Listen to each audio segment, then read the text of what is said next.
வணக்கம் சகோதர சகோதரிகளே. இன்னைக்கு நாம பேச போற விஷயம் ஒரு சாதாரண மோட்டிவேஷன் இல்ல. இது ஒரு தீர்க்கதரிசியின் முடிவு, ஒரு மாவீரனின் மகா சமாதி, இரும்பு மனிதரின் இறுதி சடங்கு.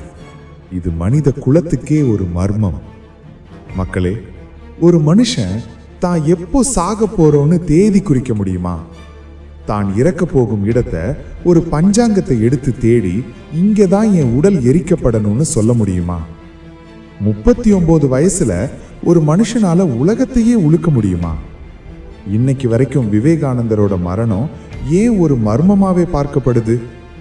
அன்னைக்கு இரவு அந்த பேலூர் மடத்துல தியான அறைக்குள்ள நிஜமா என்ன நடந்துச்சு? விவேகானந்தர் மறைவுக்கு பின்னாடி ஒளிஞ்சிருக்கிற அந்த 12 ரகசியங்கள் என்ன?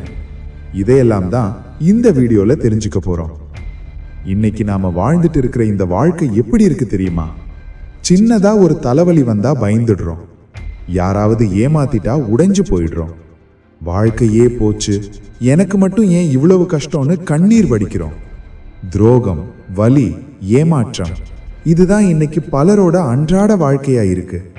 ஆனா விவேகானந்தர் வாழ்ந்த அந்த 39 வருஷத்துல அவர் பார்த்த வலிகள், அவர் அனுபவிச்ச வறுமை, அவருக்கு கொடுக்கப்பட்ட துரோகங்கள், இதையெல்லாம் விட அவர் சந்திச்ச அந்த மரணம் இருக்கே, அது நமக்கு ஒரு பெரிய பாடத்தை சொல்லி கொடுக்குது. மரணத்தையே ஒரு கொண்டாட்டமா மாத்தின அந்த ரகசியத்தை நீங்க தெரிஞ்சுக்கிட்டா உங்க வாழ்க்கையில வர்ற எந்த வலியும் உங்களை அசைக்க முடியாது. விவேகானந்தர் சாகிறதுக்கு ஒரு சில நாட்களுக்கு முன்னாடி நடந்த ஒரு சம்பவம். தன்னுடைய சீடர்களோட கங்கை கரையில நடந்து போயிட்டு இருக்காரு. திடீர்னு ஒரு இடத்தை சுட்டி காட்டி சொல்றாரு, நான் மறைந்த பிறகு என் உடல் இங்கேதான் எரிக்கப்படணும்னு. இதை கேட்ட சீடர்கள் அப்படியே அதிர்ச்சியில உறைஞ்சு போயிட்டாங்க. ஏன்னா அவர் அப்போ ஆரோக்கியமா தான் இருந்தாரு. ஆனா அவர் முகத்துல ஒரு பெரிய நிம்மதி தெரிஞ்சது. என் வேலை முடிந்து விட்டது, இனி நான் போகணும்னு சொன்னாரே, அது ஏன்? அவர் இறக்கிறதுக்கு முந்தின நாள் அவர் தன்னோட சீடரான சகோதரி நிவேதிதாவோட கைகளை கழுவி விட்டாராம். நிவேதிதா தயங்கினப்போ விவேகானந்தர் சொன்னாராம், இயேசு கூட தன்னோட சீடர்களின் கால்களை கழுவினாரேன்னு. அந்த வார்த்தைக்குள்ள எவ்வளோ பெரிய பிரியாவிடை ஒளிஞ்சிருந்ததுன்னு அன்னைக்கு யாருக்குமே தெரியல. இது வெறும் மரணம் இல்ல மக்களே, இது ஒரு திட்டமிடப்பட்ட மகா சமாதி. இந்த வீடியோவோட முடிவுல விவேகானந்தர் எப்பவுமே சொல்லக்கூடிய அந்த ஒரு ரகசியத்தை நான் உங்களுக்கு சொல்ல போறேன். அதை நீங்க புரிஞ்சுக்கிட்டா உங்களை யாருமே தோற்கடிக்க முடியாது. அந்த 12 மர்மங்கள்ல ஒரு மர்மம் உங்களை அப்படியே மெய்சில் இருக்க வைக்கும். அவர் மூக்கு வழியா ஏன் ரத்தம் வந்துச்சு? அவர் ஏன் 40 வயசுக்கு மேல உயிர் வாழல? இது இயற்கை மரணமா இல்லையா? எல்லாத்துக்கும் இன்னைக்கு விடை கிடைக்க போகுது. ஸ்கிப் பண்ணாம பாருங்க, ஏன்னா இது உங்க வாழ்க்கையையும் மாற்றலாம். வீடியோக்குள்ள போறதுக்கு முன்னாடி உங்களுக்கு விவேகானந்தரோட எந்த பொன்மொழி ரொம்ப பிடிக்கும் அதை இப்பவே கமெண்ட்ல சொல்லுங்க. ஏன்னா உங்க ஒரு கமெண்ட் இன்னும் நிறைய பேருக்கு இந்த வீடியோ சென்றடைய உதவியாயிருக்கும், மற்றவங்களுக்கும் ஒரு பெரிய மோட்டிவேஷனா இருக்கலாம்.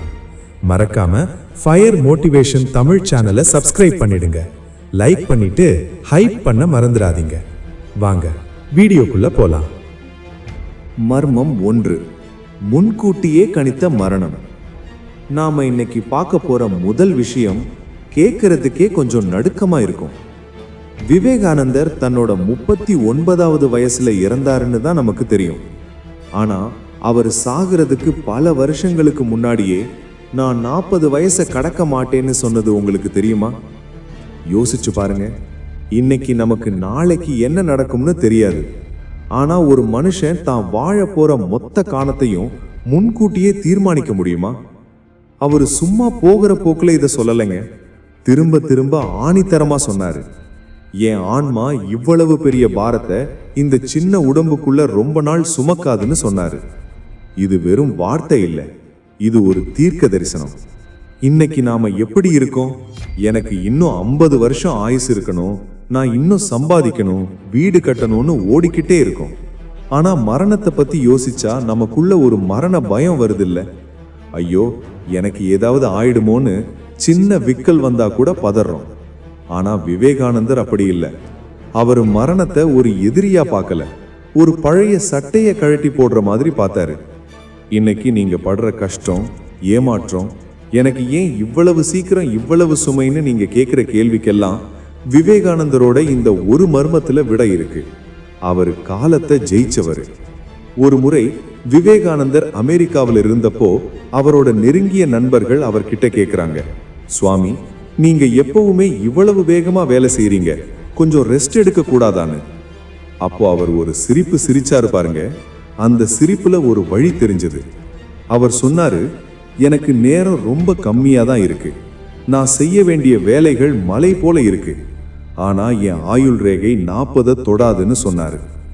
அவர் சொன்ன மாதிரியே ஜூலை 4, 1902 அவர் இறக்கிறதுக்கு சில நாட்களுக்கு முன்னாடி காசிக்கு ஒரு கடிதம் எழுதுறாரு. அந்த கடிதத்துல நான் என் பயணத்தை முடிக்க தயார்னு சொல்றாரு.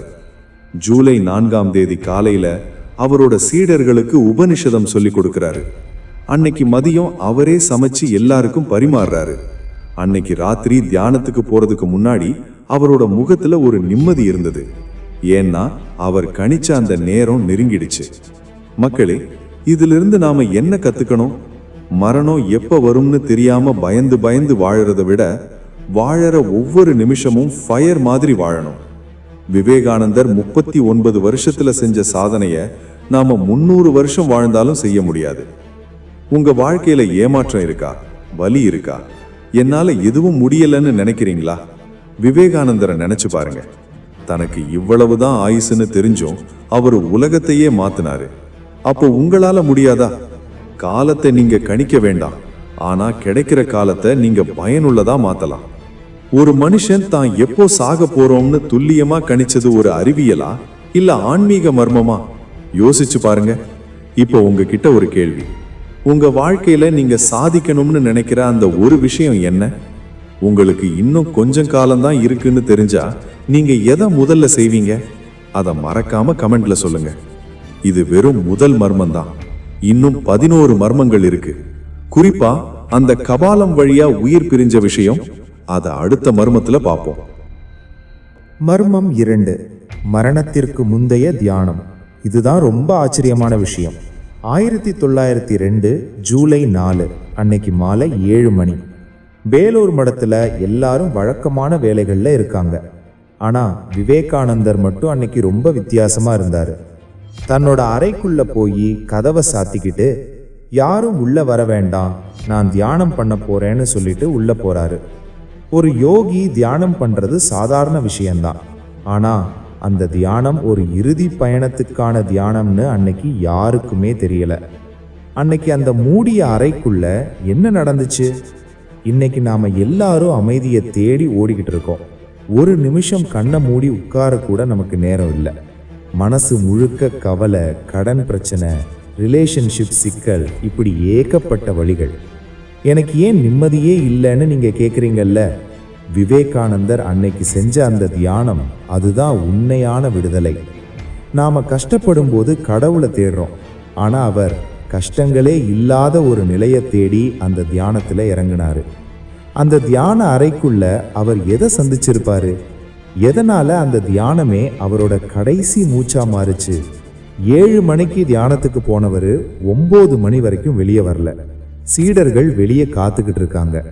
9 மணிக்கு ஒரு சத்தம், ஒரு நிம்மதியான பெருமூச்சு. விவேகானந்தன் படுக்கையில படுக்கிறாரு. அவரோட சீடர்கள் வந்து கால்களை வருடி விடுறாங்க. அப்போ அவர் ரொம்ப அமைதியா இருந்தாராம். கொஞ்ச நேரத்துல அவரோட மூச்சு நின்றுடுச்சு. சீடர்கள் என்ன நினைச்சாங்க தெரியுமா? அவர் இன்னும் ஆழ்ந்த தியானத்துல தான் இருக்காருன்னு நினைச்சாங்க. ஏன்னா அவர் முகம் அவ்வளவு பிரகாசமா ஒரு சின்ன புன்னகையோட இருந்தது. ஆனா 1 மணி நேரம் ஆகியும் அவர் எந்திரிக்கல. அப்போதான் அவங்களுக்கு புரியுது, விவேகானந்தர் தியானத்திலேயே மகா சமாதி அடைஞ்சிட்டாருன்னு. இது எப்படி சாத்தியம்? ஒரு மனுஷனால நினைச்ச நேரத்துல தன் உயிரை தியானம் மூலமா பிரிக்க முடியுமா? இதுதான் இன்னைக்கு வரைக்கும் விஞ்ஞானிகளால கண்டுபிடிக்க முடியாத ஒரு ஆன்மீக மர்மம். மக்களே, நாம சாகிறதுக்கு முன்னாடி எப்படி இருக்கணும்னு நினைக்கிறோம்? ஏதோ ஒரு ஆஸ்பத்திரியில வலியோட போராடிக்கிட்டு இருக்கணும்னு நினைக்கிறோமா? இல்ல விவேகானந்தர் மாதிரி ஒரு புன்னகையோட இந்த உலகத்தை விட்டு போகணும்னு நினைக்கிறோமா? வாழ்க்கையில வர்ற ஏமாற்றங்களையும் தோல்விகளையும் கண்டு பயப்படாதீங்க. விவேகானந்தர் நமக்கு சொல்லி கொடுத்தது என்னன்னா, உன் மனசை நீ கட்டுப்படுத்த கத்துக்கிட்டா மரணத்தை கூட உன்னால கட்டுப்படுத்த முடியும். இன்னைக்கு நீங்க படுற அவமானம், கஷ்டம் எல்லாம் தற்காலிகமானது தான். அந்த தியான நிலையை உங்க வாழ்க்கையில கொண்டு வாங்க. அதாவது எதற்கும் கலங்காத ஒரு மனநிலையை வளர்த்துக்கோங்க. அதுதான் உங்க வெற்றிக்கான சாவி. தியானம் செஞ்சுக்கிட்டே உயிரை விடுறதுங்கிறது ஒரு சாதாரண விஷயம் கிடையாது. இதுக்கு பின்னாடி ஏதோ ஒரு பெரிய சக்தி இருக்குன்னு நீங்க நம்புறீங்களா? உங்களுக்கு தியானம் செய்யற பழக்கம் இருக்கா? அப்படி செஞ்சா உங்க மனசுல என்ன மாற்றம் தெரியுது? அதை மறக்காம கமெண்ட்ல சொல்லுங்க. ஆனா விவேகானந்தர் இறந்ததுக்கு அப்புறம் அவரோட உடம்புல சில மாற்றங்கள் தெரிஞ்சது. மூக்குல ஏன் ரத்தம் வந்துச்சு? அதான் அடுத்த மர்மம். வாங்க பார்ப்போம். மர்மம் 3, உடல்நிலை குறித்த ரகசியம். மக்களே, விவேகானந்தர் மகாசமாதி அடைஞ்ச அந்த அறைக்குள்ள சீடர்கள் போனப்போ அவங்க பார்த்த ஒரு காட்சி இன்னைக்கு வரைக்கும் பல கேள்விகளை எழுப்புது. விவேகானந்தரோட கண்ணுல இருந்தும் மூக்குல இருந்தும் லேசா ரத்தம் கசிஞ்சிருந்தது. ஏன்? 39 வயசுல ஒருத்தர் இறக்கும்போது இப்படி நடக்குமா? இது ஏதோ விபத்தா இல்ல சதியா? அன்னைக்கு அங்க வந்த டாக்டர்கள் சொன்னது வேற, ஆனா ஆன்மீக உலகம் சொல்ற ரகசியம் வேற. இதுதான் விவேகானந்தரோட மரணத்தில் இருக்கிற மிக முக்கியமான, அதே சமயம் மர்மமான பகுதி. விவேகானந்தருக்கு 31 வகையான நோய்கள் இருந்ததா சொல்லப்படுது. ஆமாங்க, நீரிழிவு நோய், டயாபெட்டிஸ், ஆஸ்துமானு ஏகப்பட்ட உடல் உபாதைகள். ஆனா அவர் ஒரு நாளாவது அதை நினைச்சு அழுதாரா? ஐயோ எனக்கு ஏன் இவ்வளவு நோயின்னு முடங்கி போனாரா? கிடையாது. அந்த வலிகளுக்கு நடுவுல தான் அவர் உலகத்தையே சுத்தி வந்தாரு. இன்னைக்கு நீங்க உங்க உடல்நிலையை நினைச்சு வருத்தப்பட்டுக்கிட்டு இருந்தா விவேகானந்தரோட இந்த ரகசியம் உங்களுக்கு ஒரு பெரிய எனர்ஜியை கொடுக்கும். மருத்துவ ரீதியா பார்த்தா இதய துடிப்பு நின்னு போச்சுன்னு சொல்லலாம். ஆனா யோக கலையில ஒரு விஷயம் சொல்லுவாங்க, சுழுமுனை நாடி. அதாவது ஒரு மகா யோகி தன் உயிரை சாதாரண மனுஷங்க மாதிரி விட மாட்டாரு. தியானத்தோட உச்சகட்டத்துல தன் பிராண சக்தியை தலைக்கு கொண்டு வந்து அங்க இருக்கிற பிரம்மரந்திரம் வழியா வெளியேற்றுவாங்க. அப்படி அபரிமிதமான சக்தி தலை வழியா வெளியேறும் போது கண்ணிலேயோ மூக்கிலேயோ ரத்தம் கசிவது ஒரு யோகியின் அடையாளம்னு சொல்லப்படுது. அவர் சாகல மக்களே, தன் உடம்பையே அவரே உடைச்சிக்கிட்டு வெளியே வந்திருக்காரு. அந்த அறைக்குள்ள நடந்த அந்த ரகசிய மாற்றம் ஒரு சாதாரண மனுஷனோட மரணம் கிடையாது, அது ஒரு மாவீரனோட விடுதலை. இதுல இருந்து நாம என்ன தெரிஞ்சுக்கணும்? என் உடம்பு சரியில்லை, என்கிட்ட காசு இல்லை, எனக்கு வயசாயிடுச்சு, இதெல்லாம் வெறும் காரணங்கள் தான். விவேகானந்தர் தன் உடம்புல அத்தனை நோய்கள் இருந்தும் சாகிறப்போ அந்த உடம்பையே ஒரு கருவியா பயன்படுத்தி வெற்றிகரமா வெளியேறினாரு. உங்க உடம்புல இருக்கிற குறைய நினைக்காதீங்க, உங்க மனசுல இருக்கிற சக்தியை நினைங்க. உங்க வலிதான் உங்களோட மிகப்பெரிய பலமா மாறணும். விவேகானந்தர் காமிச்ச அந்த வழி மரணத்தை ஜெயிக்கிறது இல்ல, வாழ்ற வரைக்கும் ஒரு சிங்கமா வாழ்றது தான். டாக்டர்கள் சொன்ன ஹார்ட் ஃபெயிலியர் உண்மையா இல்ல ஆன்மீகவாதிகள் சொல்ற மகாசமாதி உண்மையா? நீங்க எதை நம்புறீங்க? விவேகானந்தரோட இந்த அதிரடி முடிவு உங்களுக்கு ஆச்சரியத்தை தருதா? கமெண்ட்ல சொல்லுங்க. ஆனா இது மட்டும் இல்லைங்க, அடுத்த மர்மம் 4ல நாம பார்க்க போற விஷயம் இன்னும் ஆழமானது. அவர் இறந்ததுக்கு அப்புறம் ஏன் போஸ்ட்மார்ட்டம் பண்ணல? அதுக்கு பின்னாடி இருந்த அரசியல் என்ன? அடுத்த மர்மத்துல ஒரு திடுக்கிடும் தகவல் காத்துட்டு இருக்கு. வாங்க பார்ப்போம். மர்மம் 4, உயிர் பிரிந்த விதம். விவேகானந்தர் மகா சமாதி அடைஞ்சப்போ அன்னைக்கு அங்க இருந்தவங்க எல்லாருமே ஒரு விஷயத்தை பார்த்து குழம்பி போனாங்க. ஒரு சாதாரண மனுஷன் இறக்கும்போது உடம்புல ஒரு விதமான நடுக்கம் இருக்கும், முகம் வெளுத்து போகும், வலியோட போராட்டம் இருக்கும். ஆனா விவேகானந்தரோட அந்த அறையில நிலவின அமைதி இருக்கே, அது ஒரு மயான அமைதி கிடையாது, அது ஒரு தெய்வீக அமைதி. 9-10 மணிக்கு அவரோட மூச்சு நிக்குது, ஆனா அவர் உடல் எந்த போராட்டமும் இல்லாம ஒரு ஆழ்ந்த தூக்கத்துல இருக்கிற மாதிரி இருந்தது. டாக்டர்கள் வந்து பரிசோதிச்சுட்டு இதய துடிப்பு நின்னுடுச்சுன்னு சொல்லிட்டாங்க. ஆனா அங்க இருந்த யோகிகளுக்கும் அவரோட சீடர்களுக்கும் தெரிஞ்சது இது சாதாரண மரணம் கிடையாது, இது ஒரு மகா யோகியின் உயிர் பிரிந்த விதம்னு சொன்னாங்க. விவேகானந்தரோட இந்த மர்மம் நமக்கு என்ன சொல்லுது தெரியுமா?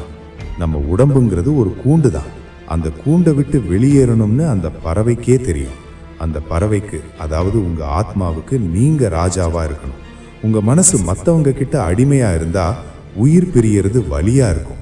ஆனா அதுவே ஒரு யோகி மாதிரி இருந்தா அது ஒரு விடுதலையா இருக்கும். இங்க தான் அந்த பெரிய மர்மம் ஒளிஞ்சிருக்கு. விவேகானந்தர் ஒரு சாதாரண மனிதர் கிடையாது. அவர் ஒரு மகா யோகி. யோக கலையில ஒரு ரகசியம் உண்டு. ஒருத்தர் தன் மூச்சை இடைகளை பிங்களை நாடிகள்ல இருந்து மாற்றி நடுவில் இருக்கிற சுழுமுனை நாடி வழியா மேலே கொண்டு போனா அவரால் பிரபஞ்ச சக்தியோட கலக்க முடியும். அவர் தியானத்தில் இருந்து அந்த 2 மணி நேரத்துல தன்னோட மொத்த பிராண சக்தியையும் மூலாதாரத்துல இருந்து தலைக்கு கொண்டு வந்தார். அவர் கபாலம் வழியா உயிர் பிரிஞ்சதுங்கிறது ஒரு மேஜிக் கிடையாது. அது பல வருஷ கால பயிற்சி. இன்னைக்கு இருக்கிற நவீன அறிவியலால கூட ஒருத்தர் எப்படி தன்னோட இதய துடிப்பை தானாவே நிறுத்த முடியும்னு கண்டுபிடிக்க முடியல. ஆனா விவேகானந்தர் அதை செஞ்சு காட்டினாரு. அவர் சாகல, அவர் இந்த உலகத்தில இருந்து விடை பெற்றாரு. மக்களே, இதை கேட்கும்போது உங்களுக்கு ஆச்சரியமா இருக்கலாம். ஆனா இதிலிருந்து நாம கத்துக்க வேண்டியது ஒண்ணுதான். உங்க உடம்புக்கு மேல உங்களுக்கு ஒரு அதிகாரம் இருக்கணும். என்னால முடியல, நான் சோர்ந்து போயிட்டேன்னு உங்க உடம்பு சொல்லும்போது உங்க மனசு சொல்லணும், இல்ல நான் இன்னும் சாதிக்க வேண்டியது இருக்குன்னு. உங்க வாழ்க்கையில யாராவது உங்களை ஏமாத்திட்டாங்களா? ஒரு தோல்வி வந்துடுச்சா? கவலைப்படாதீங்க. உங்க ஆத்ம பலத்தை அதிகப்படுத்துங்க. விவேகானந்தர் மாதிரி மரணத்தையே ஒரு கலையா மாத்துற அளவுக்கு நம்மால முடியலனாலும் வாழ்ற வாழ்க்கையே ஒரு சிங்கத்தை போல கம்பீரமா வாழ முடியும். உயிர் பிரியறத கூட ஒரு யோகியால கட்டுப்படுத்த முடியும்னு நீங்க நம்புறீங்களா? இந்த சுழுமுனை நாடி ரகசியத்தை பத்தி நீங்க முன்னாடியே கேள்விப்பட்டிருக்கீங்களா? உங்க கருத்தை கமெண்ட்ல சொல்லுங்க. ஏன்னா உங்க ஒவ்வொரு கமெண்ட்டும் இந்த ஆன்மீக தேடலுக்கு ஒரு பெரிய சப்போர்ட்டா இருக்கும். விவேகானந்தரோட மரணம் இவ்வளவு அமைதியா நடந்தாலும் அவர் போறதுக்கு முன்னாடி ஒருத்தருக்கு மட்டும் ஒரு சிக்னல் கொடுத்தாரு. அதுதான் அவரோட சீடர் சகோதரி நிவேதிதா. அவரோட அந்த பிரியாவிடை எப்படி இருந்தது? அந்த பாசமான உருக்கமான ரகசியத்தை மர்மம் 5ல பார்க்க போறோம். மர்மம் 5. சகோதரி நிவேதிதாவின் கனவு. மரணம்ங்கிறது ஒருத்தருக்கு மட்டும் வர்றதில்ல. அது அவரை சுத்தி இருக்கிறவங்களுக்கும் ஏதோ ஒரு சிக்னலை கொடுக்கும்.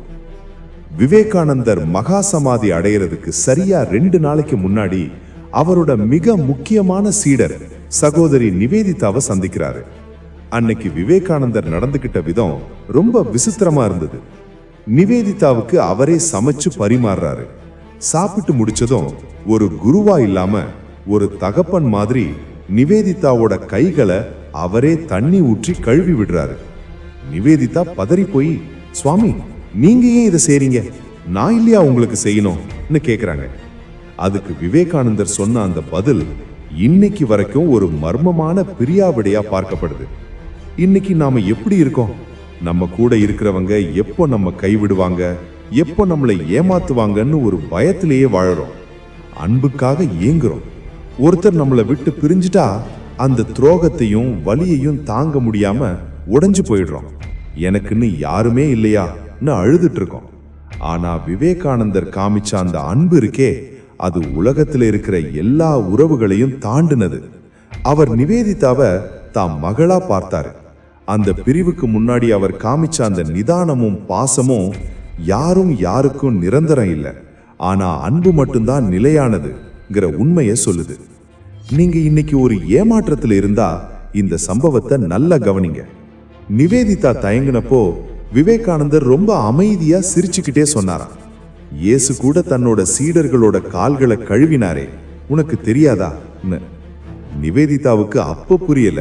ஆனா விவேகானந்தர் தன்னை ஒரு இயேசுவாவே அன்னைக்கு உணர்ந்திருக்காரு. அதாவது ஒரு பெரிய பயணம் முடிய போகுது, என் கடமை முடிஞ்சிடுச்சுன்னு அவர் சொல்லாம சொல்லியிருக்காரு. அது மட்டும் இல்ல மக்களே, அவர் மறைந்த அன்னைக்கு இரவு நிவேதிதா ஒரு கனவு கண்டாங்க. அந்த கனவுல ராமகிருஷ்ண பரமஹம்சர் வந்து விவேகானந்தரை தன்னோட அழைச்சிட்டு போற மாதிரி பார்த்திருக்காங்க. விழிச்சு பார்த்தா விவேகானந்தர் இந்த உலகத்தை விட்டு போயிட்டாருங்கிற செய்தி வருது. இது வெறும் தற்செயலான விஷயமா இல்ல அந்த மகான் கொடுத்த டெலிபதி சிக்னலா?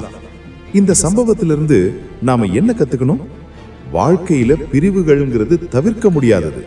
உங்க காதலி உங்களை விட்டு போகலாம், நண்பன் ஏமாத்தலாம், இல்ல உங்க உயிருக்கு நெருக்கமானவங்க உங்களை விட்டு பிரியலாம். ஆனா அந்த பிரிவை நினைச்சு முடங்கி போகாதீங்க. விவேகானந்தர் நிவேதிதாவுக்கு கைகளை கழுவி விட்டது எதை காட்டுதுன்னா, நீங்க ஒருத்தர் மேல வச்ச அன்பு உண்மையானதா இருந்தா நீங்க போனதுக்கு அப்புறமும் அந்த அன்பு உங்களை வழி நடத்தும். உங்க வலிய பலமா மாத்துங்க. ஏமாற்றங்கள் உங்களை செதுக்கட்டும், சிதைக்க வேண்டாம். உங்க வாழ்க்கையில நீங்க ரொம்ப நேசிச்ச ஒருத்தர் உங்களை விட்டு பிரிஞ்சப்போ உங்களுக்கு ஏதாவது இது மாதிரி முன்னாடியே தோணியிருக்கா? மனசுக்குள்ள ஏதோ ஒரு பாரம் இல்ல ஏதோ நடக்க போகுதுங்கிற உள்ளுணர்வு, இன்ட்யூஷன் உங்களுக்கு வந்ததுண்டா? அதை மறக்காம கமெண்ட்ல பகிருங்க. உங்க கதையை நாங்க தெரிஞ்சுக்க விரும்புறோம். விவேகானந்தர் நிவேதிதா கிட்ட மட்டும் விடை பெறல. அவர் தன் மரணத்திற்கு முன்னாடி ஒரு பஞ்சாங்கத்தை எடுத்து தேடினாரு. அது எதுக்காக தெரியுமா? தன் உடல் எரிக்கப்பட வேண்டிய இடத்தை அவரே முடிவு பண்ணாரு. அந்த அதிர்ச்சியான 6வது மர்மத்தை வாங்க பார்ப்போம். மர்மம் 6. பஞ்சாங்கம் பார்த்தது. இது ஒரு சராசரி மனுஷனால கற்பனை கூட பண்ணி பார்க்க முடியாத ஒரு விஷயம். சுவாமி விவேகானந்தர் மகா சமாதி அடையறதுக்கு சில நாட்களுக்கு முன்னாடி மடத்துல இருந்த ஒரு பழைய பஞ்சாங்கத்தை எடுத்து ரொம்ப நேரமா புரட்டி பார்த்துட்டு இருந்தாராம். சீடர்கள் எல்லாம் நினைச்சாங்க ஏதோ விசேஷ நாள் பார்க்கிறாரோ இல்ல கிரக நிலைகளை ஆராயிறாரோன்னு. ஆனா அவர் அன்னைக்கு எதை தேடினாரு தெரியுமா? தான் இந்த உலகத்தை விட்டு போக வேண்டிய அந்த சரியான நேரத்தையும் தன் உடல் எரிக்கப்பட வேண்டிய அந்த இடத்தையும் தான். ஒரு மனுஷன் தான் சொந்த மரணத்துக்கு தானே பிளான் போடுறதுங்கிறது எவ்வளோ பெரிய ஆச்சரியம். விவேகானந்தரோட இந்த செயல் நமக்கு ஒரு பெரிய பாடத்தை சொல்லுது. அவர் மரணத்தை ஒரு எண்டு கார்டா பார்க்கல, அதை ஒரு ரிலீஸ் டேட்டா பார்த்தாரு. உங்க வாழ்க்கையில இன்னைக்கு நீங்க ஏமாற்றத்தாலையும் எல்லாம் முடிஞ்சு போச்சுங்கிற விரக்தியிலையும் இருந்தீங்கன்னா விவேகானந்தரோட இந்த தெளிவை கவனிங்க. முடிவு உங்க கையில தான் இருக்கு. அவர் பஞ்சாங்கத்தை பார்த்துட்டு அமைதியா கங்கை கரைக்கு நடந்து போறாரு. அங்க ஒரு இடத்தை காட்டி, நான் போன பிறகு என் உடலை இங்க தகனம் செய்யுங்கன்னு சொல்றாரு. அங்க இருந்தவங்களுக்கு ஒண்ணுமே புரியல. யோசிச்சு பாருங்க, 39 வயசுல நல்ல ஆரோக்கியமா இருக்கிற ஒருத்தர் தான் சுடுகாட்டை தானே தேர்வு செய்யறாருன்னா அது எவ்வளவு பெரிய மன உறுதி. அவர் ஏன் அந்த இடத்தை தேர்ந்தெடுத்தாரு? ஏன்னா அவருக்கு தெரியும், அவர் இந்த உலகத்துல செய்ய வந்த வேலை முடிஞ்சிடுச்சு.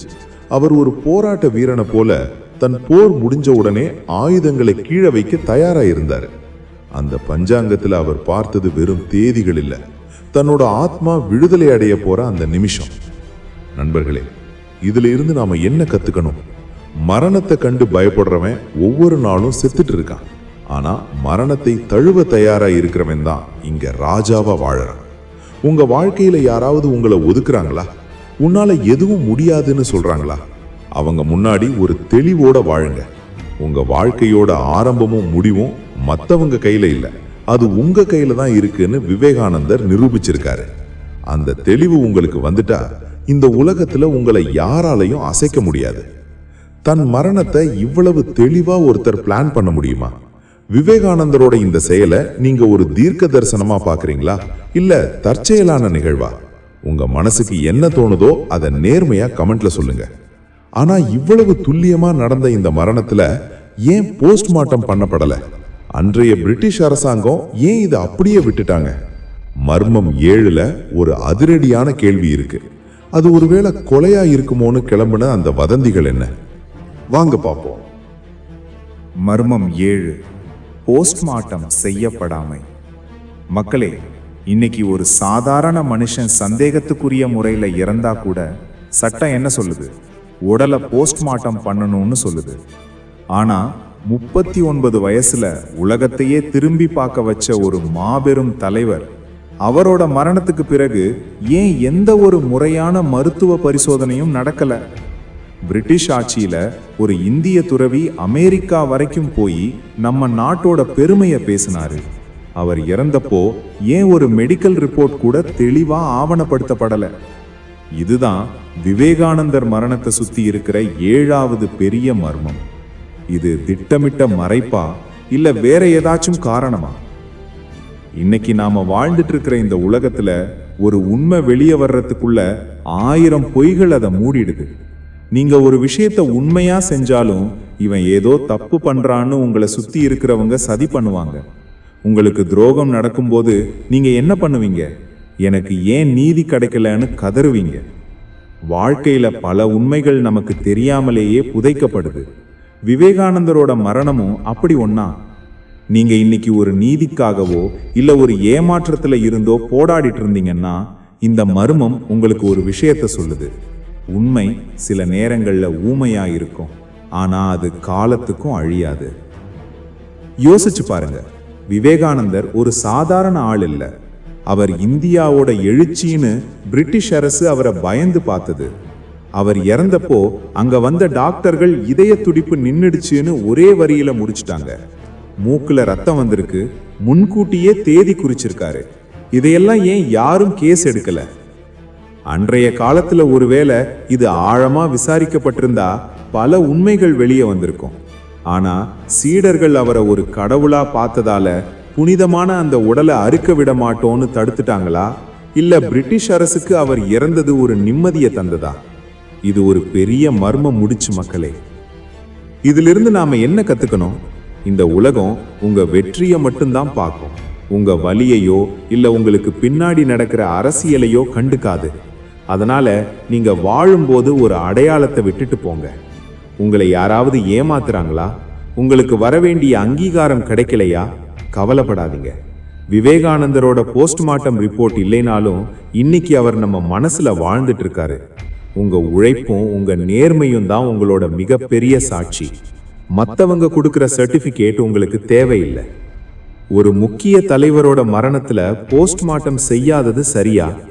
இன்னைக்கு இருக்கிற வசதிகள் அன்னைக்கு இருந்திருந்தா விவேகானந்தர் மரணத்துல புதுசா ஏதாவது உண்மை வந்திருக்கும்னு நீங்க நினைக்கிறீங்களா? உங்க கருத்தை தயங்காம கமெண்ட்ல சொல்லுங்க. ஆனா இந்த மர்மம் இங்கேயே முடியல. பிற்காலத்துல ஒரு மாவீரன் இத பத்தி தீவிரமா தேடினாரு. அவர்தான் நேதாஜி சுபாஷ் சந்திர போஸ். அவர் எதை தேடினாரு? அவருக்கு என்ன கிடைச்சது? மர்மம் 8ல ஒரு மாபெரும் சந்திப்பும் தேடலும் காத்துட்டு இருக்கு. மர்மம் 8, சுபாஷ் சந்திர போஸின் தேடல்.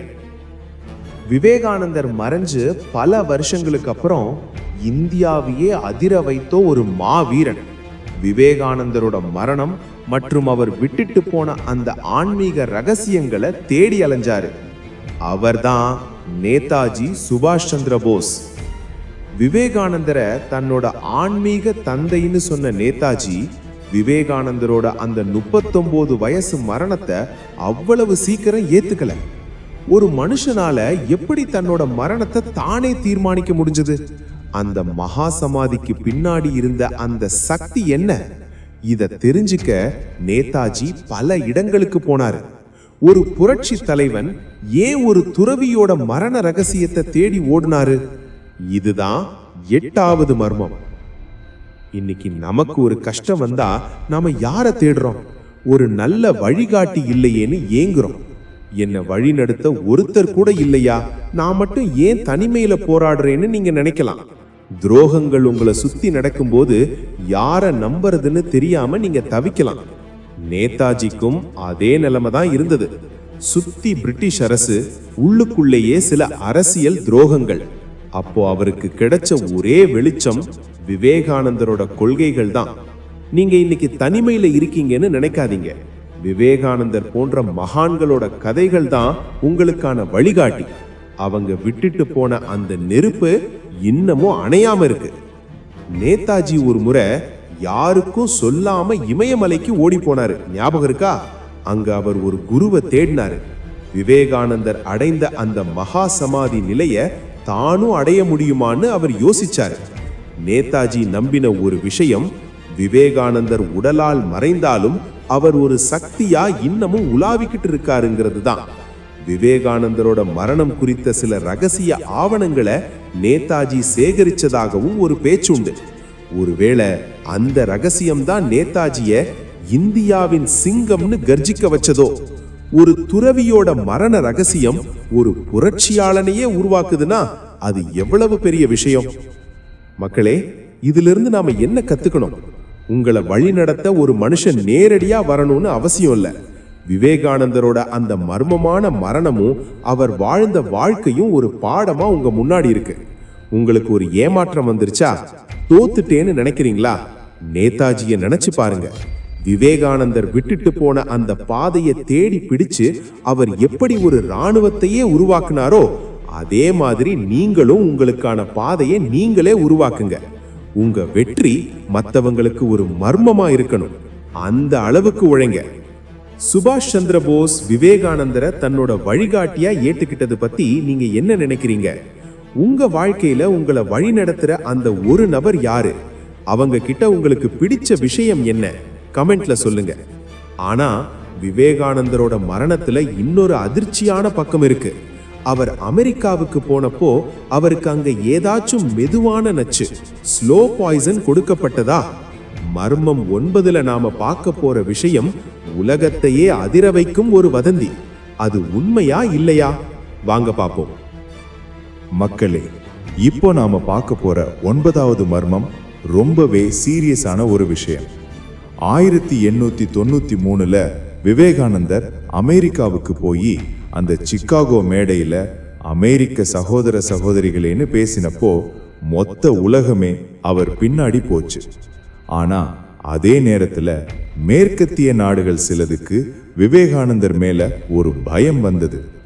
ஒரு இந்திய துறவி வெள்ளையர்களோட மதத்தையும் கலாச்சாரத்தையும் விட இந்திய கலாச்சாரம் மேலானதுன்னு நிரூபிச்சத சில சக்திகளால ஏத்துக்க முடியல. அவர் அமெரிக்காவில இருந்து இந்தியாவுக்கு திரும்பின பிறகு அவரோட உடல்நிலை ரொம்ப வேகமா மோசமடைய ஆரம்பிச்சது. இதனாலதான் ஒரு வதந்தி இன்னைக்கு வரைக்கும் பேசப்படுது. அவருக்கு அங்க ஏதாச்சும் மெதுவான நச்சு, ஸ்லோ பாய்சன் கொடுக்கப்பட்டதா? இது ஒரு சதியா? இன்னைக்கு நீங்க ஒரு இடத்துல ஜெயிக்க ஆரம்பிச்சா உங்களை சுத்தி இருக்கிறவங்க என்ன பண்ணுவாங்க? உங்களை பாராட்டுறதை விட உங்களை எப்படி கீழே இழுக்கலாம்னு தான் பார்ப்பாங்க. நீங்க நேர்மையா உழைச்சு மேல வரும்போது உங்களுக்கு பின்னாடி குழிப்பறிக்க ஒரு கூட்டமே நிற்கும். துரோகமும் பொறாமையும் உங்களை சுத்தி வலை விரிக்கும். அப்படி இருக்கும்போது நீங்க எப்படி உணர்வீங்க? ஏன் நான் இவ்வளவு நல்லவனா இருந்தோம் எனக்கு இவ்வளவு எதிரிகள்னு நீங்க நினைக்கலாம். விவேகானந்தர் சந்திச்சதும் அதுதான். ஒரு மனுஷன் புகழோட உச்சத்துல இருக்கும்போது அவரை வீழ்த்த பல வழிகள்ல முயற்சி நடக்கும். நீங்க இன்னைக்கு ஒரு ஏமாற்றத்துல இருந்தா விவேகானந்தரோட இந்த போராட்டத்தை கவனிங்க. அவர் தன் உடலுக்கு கொடுக்கப்பட்ட வலிகளை விட உலகத்துக்கு கொடுக்க வேண்டிய செய்தியில தான் கவனமா இருந்தார். விவேகானந்தர் இந்தியா வந்தப்போ அவருக்கு 30 வயசு கூட தாண்டல. ஆனா அவருக்கு நீரிழிவு நோய் வந்தது, ஆஸ்துமா வந்தது, திடீர்னு மயக்கம் வந்தது.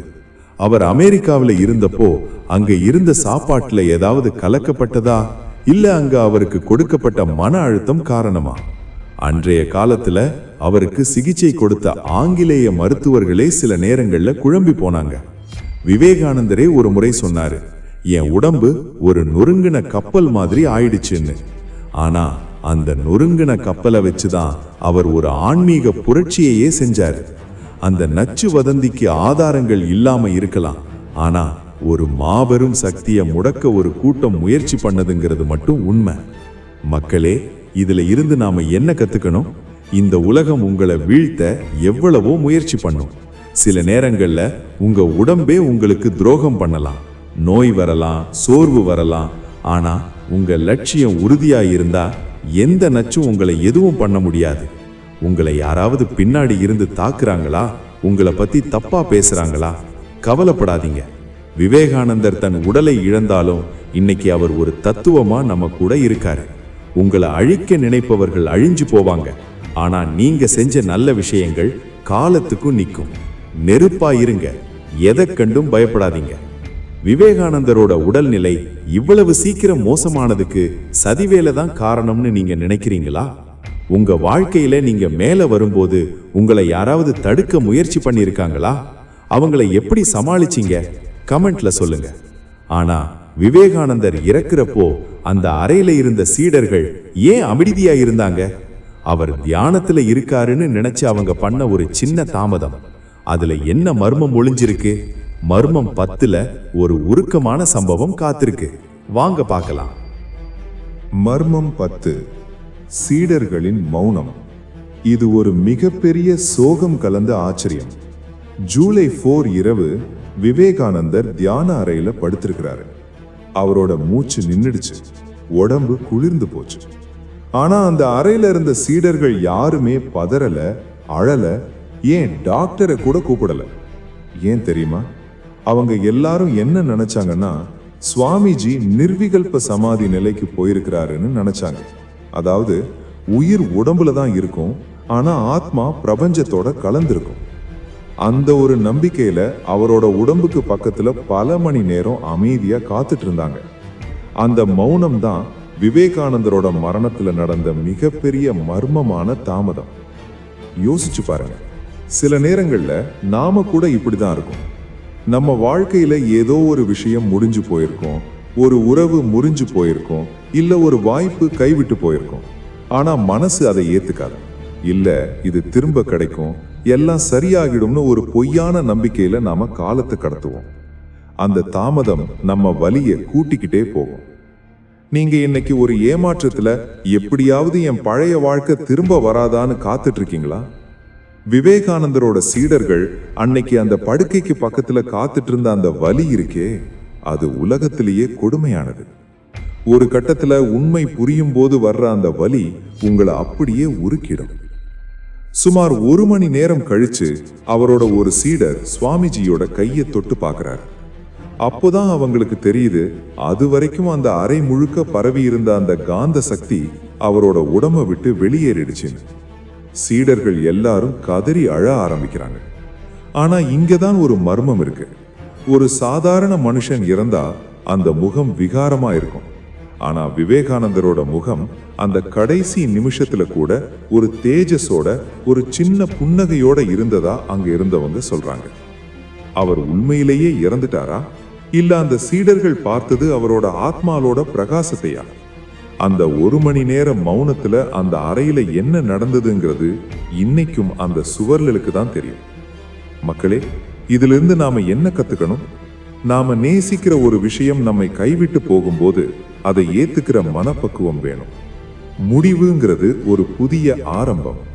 விவேகானந்தர் தன் உடலை விட்டு வெளியேறினது ஒரு முடிவு கிடையாது. அது அவர் கோடிக்கணக்கான இளைஞர்களோட மனசுக்குள்ள நுழையிறதுக்கான ஆரம்பம். உங்க வாழ்க்கையில ஒரு கதவு அடைக்கப்பட்டா விவேகானந்தர் மாதிரி அடுத்த கட்டத்துக்கு போக தயாராயிருங்க. ஏமாற்றங்கள் உங்களை முடக்க கூடாது. சீடர்கள் அன்னைக்கு மௌனமா இருந்திருக்கலாம், ஆனா அந்த மௌனத்துக்கு அப்புறம்தான் அவங்க உலகத்துக்கே விவேகானந்தரை கொண்டு போனாங்க. உங்க மௌனம் கலைந்து உங்க வெற்றி கர்ஜிக்கணும். நீங்க ரொம்ப நேசிச்ச ஒருத்தரோட இழப்ப உங்களால சீக்கிரம் ஏத்துக்க முடிஞ்சதா? உங்க வாழ்க்கையில நீங்க பார்த்த மிக கொடுமையான ஏமாற்றம் எது? அதிலிருந்து எப்படி வெளியே வந்தீங்க? கமெண்ட்ல சொல்லுங்க. நாம ஒருத்தருக்கு ஒருத்தர் ஆறுதலா இருப்போம். ஆனா விவேகானந்தர் சாகிறதுக்கு முன்னாடி எழுதின சில கடிதங்கள்ல ஒரு மிகப்பெரிய ரகசியத்தை சொல்லியிருக்கிறார். என் பணி முடிந்ததுன்னு அவர் எதை சொன்னாரு?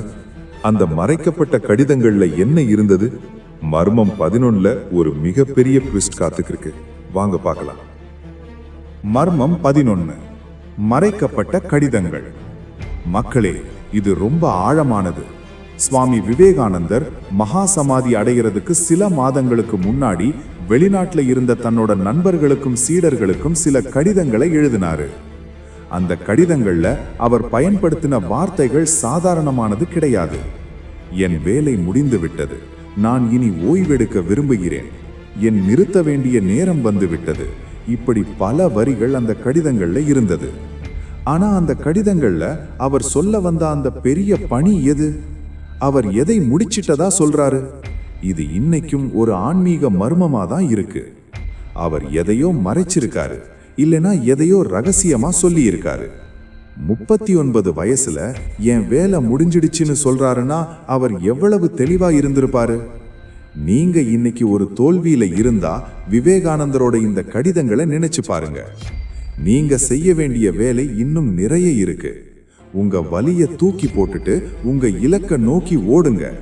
விவேகானந்தர் மாதிரி ஒரு திருப்தியான முடிவை உங்க வாழ்க்கையில நீங்க தான் கொண்டு வரணும். அவரோட ஒரு கடிதத்துல இப்படி எழுதினாரு: நான் ஒரு கூண்டுக்குள்ள அடைக்கப்பட்ட பறவை மாதிரி இருக்கேன். இந்த உடம்பு என்ன கட்டி போட்டிருக்கு, சீக்கிரம் இந்த கூண்டு உடைய போகுதுன்னு. யோசிச்சு பாருங்க மக்களே, தான் சாக போறோன்னு தெரிஞ்சும் அதை ஒரு விடுதலையா ஒருத்தரால எப்படி எழுத முடிஞ்சது? அந்த கடிதங்கள்ல பல விஷயங்கள் காலப்போக்குல மறைக்கப்பட்டதா சொல்லப்படுது. அவர் இன்னும் பல ரகசியங்களை உலகத்துக்கு சொல்ல நினைச்சாரா, இல்ல அவர் சொல்ல நினைச்சத அந்த மௌனமான மரணம் மூலமா சொல்லிட்டாரா? இது அறிவியலுக்கு அப்பாற்பட்ட ஒரு ஆன்மீக மர்மம். இந்த மர்மத்துல இருந்து நாம என்ன கத்துக்கணும்? உங்க வாழ்க்கைக்கான ஒரு மிஷனை நீங்க உருவாக்குங்க. நீங்க போன பிறகு உலகம் உங்களை எப்படி நினைச்சு பார்க்கணும்? இவன் சும்மா வந்தான் போனான்னு இருக்கணுமா, இல்ல விவேகானந்தர் மாதிரி அவர் சொன்னது இன்னைக்கும் எரியிற நெருப்புன்னு இருக்கணுமா? யாராவது உங்களை ஏமாத்திட்டாங்களா? ஒரு பெரிய நஷ்டம் வந்துடுச்சா? அந்த வலிய கடிதமா எழுதுங்க. ஆனா அந்த கடிதத்தோட முடிவுல நான் மீண்டு வருவேன்னு ஒரு வரி இருக்கட்டும். விவேகானந்தர் தன் பணியை முடிச்சதா எழுதினாரு. ஆனா நீங்க உங்க பணியை இப்போதான் ஆரம்பிக்கணும். நெருப்பா எழுந்து நில்லுங்க. விவேகானந்தர் அந்த கடிதங்கள்ல சொன்ன பணி எதுன்னு நீங்க நினைக்கிறீங்க? உங்க வாழ்க்கையோட மிகப்பெரிய இலக்கு கோல் என்ன? அதை அடைய நீங்க எவ்வளவு கஷ்டப்பட தயாரா இருக்கீங்க? கமெண்ட்ல சொல்லுங்க. இப்போ நாம கடைசி மர்மத்துக்கு வந்துட்டோம். விவேகானந்தர் கங்கை கரையில ஒரு தீர்க்க தரிசனம் சொன்னாரு. அந்த இடம் இப்போ எப்படி இருக்கு? அன்னைக்கு அவர் சொன்ன அந்த கடைசி வார்த்தை என்ன? 12வது மர்மம் உங்களை அப்படியே மெய்சில் இருக்க வைக்கும். வாங்க பார்க்கலாம். மக்களே, நாம இப்போ இந்த தொடரோட கடைசி மர்மத்துக்கு வந்துட்டோம். இது மர்மத்தை விட ஒரு மகா யோகியின் தீர்க்க தரிசனம்னு தான் சொல்லணும். விவேகானந்தர் மகா சமாதி அடையிறதுக்கு சில காலத்துக்கு முன்னாடி பேலூர் மடத்துல கங்கை கரையை ஒட்டி இருந்த ஒரு இடத்தை சுட்டிக்காட்டி சொன்னாரு, நான் இறந்த பிறகு என் உடல் இங்கே தான் எரிக்கப்படணும்னு. அன்னைக்கு அவர் அதை சொன்னப்போ எல்லாரும் ஏதோ விளையாட்டுக்கு சொல்றாருன்னு நினைச்சாங்க. ஆனா அவர் இறந்து சில மணி நேரத்துல அவர் சொன்ன அதே இடத்துல தான் அவரோட உடல் தகனம் செய்யப்பட்டது. இன்னைக்கு அங்கதான் அவரோட பிரம்மாண்டமான நினைவிடம் இருக்கு. ஆனா இங்கதான் ஒரு மர்மம் ஒளிஞ்சிருக்கு. அவர் ஏன் அந்த இடத்தை மட்டும் தேர்ந்தெடுத்தாரு? அன்னைக்கு அவர் பார்த்த அந்த தரிசனம் என்ன? விவேகானந்தரோட அந்த 12வது மர்மம் நமக்கு சொல்றது என்ன தெரியுமா? இந்த உடல் மண்ணுக்கு சொந்தமானது, ஆனா உன் லட்சியம் காலத்துக்கும் சொந்தமானது. நீங்க இன்னைக்கு ஒரு தோல்வியில இருக்கலாம், உங்க காதலி உங்களை விட்டு போயிருக்கலாம், இல்ல உங்க பிசினஸ்ல நஷ்டம் வந்திருக்கலாம். ஆனா இந்த உலகம் நிலையற்றதுங்கிற உண்மையை நீங்க புரிஞ்சுக்கிட்டா எந்த ஏமாற்றமும் உங்களை ஒன்றும் பண்ண முடியாது. விவேகானந்தர் தன் மரணத்தை ஒரு கொண்டாட்டமா பார்த்தாரு. ஏன்னா அவர் வாழும்போது ஒரு சிங்கமா வாழ்ந்தாரு. விவேகானந்தர் அடிக்கடி சொல்லுவாரு, இன்னொரு விவேகானந்தர் வந்தாதான் இந்த விவேகானந்தர் செஞ்ச சாதனைகளை தெரிஞ்சுக்க முடியும்னு. அவர் இறக்குறப்போ அந்த இடத்துல நிலவின அந்த அதிர்வு இன்னைக்கும் வேலூர் மடத்துல இருக்கிறதா அங்க போறவங்க சொல்றாங்க. அவர் சொன்ன அந்த தீர்க்க தரிசனம் வெறும் இடத்தை பத்தினது மட்டும் இல்லைங்க, அது இந்திய இளைஞர்களை பத்தினது. நாம் போனாலும் என் வார்த்தைகள் உங்களை எழுப்பும்னு சொன்னாரே, அந்த வார்த்தை தான் இன்னைக்கு நீங்க பார்த்துக்கிட்டு இருக்கிற இந்த வீடியோ. அவர் தன் உடலை தான் அந்த இடத்துல தகனம் பண்ண சொன்னாரு.